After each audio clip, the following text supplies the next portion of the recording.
Bismillahirrahmanirrahim. Assalamualaikum warahmatullahi wabarakatuh. Wilujeng patepang deui sareng ibu dina pangajaran bahasa Sunda. Minggon kamari urang atos diajar ngeunaan guguritan. Minggon ayeuna urang lebet kana materi anyar nyaeta ngajejeran acara. Cik barudak, saha nu terang ngajejeran acara teh naon? Lares pisan ngajejeran acara teh bisa diartikeun ngatur acara. Ari jalma nu ngajejeran acara disebatna pangjejer acara.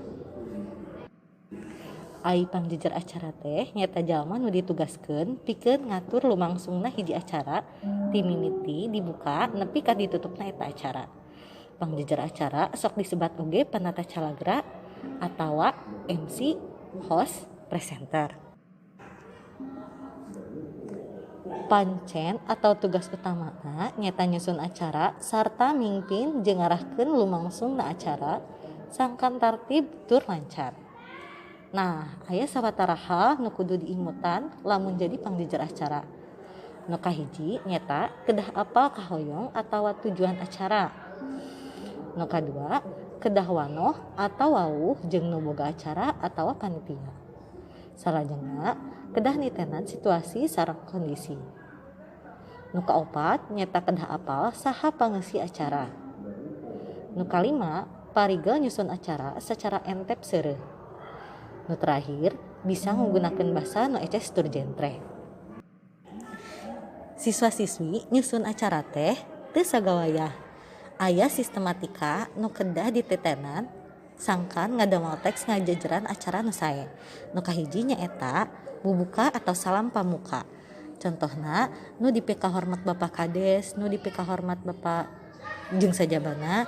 Bismillahirrahmanirrahim. Assalamualaikum warahmatullahi wabarakatuh. Alhamdulillahirabbil alamin wa bihi nasta'in ala umuri dunya waddin wassalatu wassalamu ala asyrofil anbiya'i wal mursalin wa ala alihi washabihi ajmain amma ba'du. Anu kadua nyaeta pangbagea atau pangjajab, hartosna sambutan. Contohna Bapak sareng Ibu guru nu simkuring pikohormat sareng sadaya rerencangan anu dipika cinta. Alhamdulillah dina enjing ieu urang tiasa ngariung dina ieu tempat dina raraga mialing dinten pahlawan. Eta contohna nya.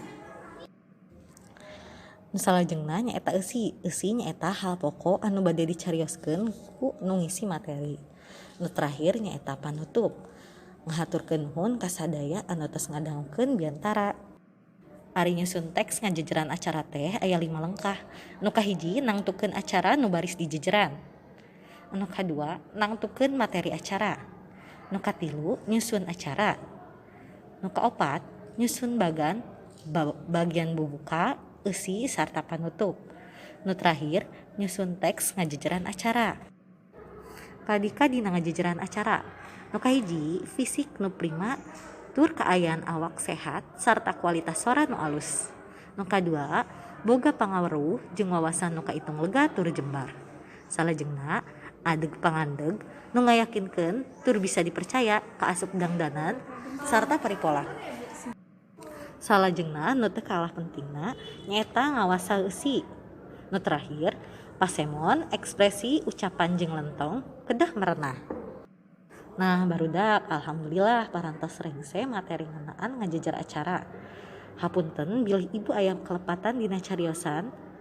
Billahi taufiq wal hidayah. Wassalamualaikum warahmatullahi wabarakatuh.